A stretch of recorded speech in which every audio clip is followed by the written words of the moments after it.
Little torque screw there. Everywhere, I've scoured the internet, everything to get this panel off, just so I can actually get behind to put the bloody clutch, undo the bolts, right? So I pulled this off and I thought this is pissing me off now. So I pulled this back and ripped this off, and look, 2 more bloody torques. So there they are, right there.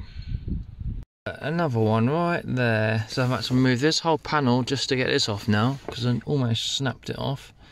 So I've got to undo that now, and then this should bloody come off. If it doesn't, I'm going to scream.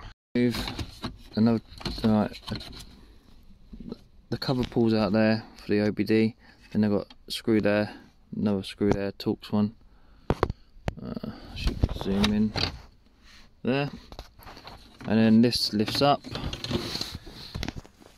And then now, as you can see, all this is off. And guess what? There seems to be another one up here. So now this should hopefully remove the bloody thing.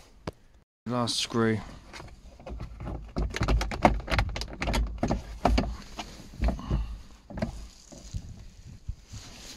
Come off a bit more.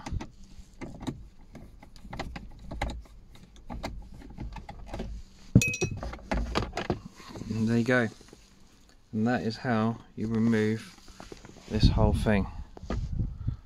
What a headache. Anyway, thanks for watching, guys. If you like this content, then like and subscribe, and I'll see you soon.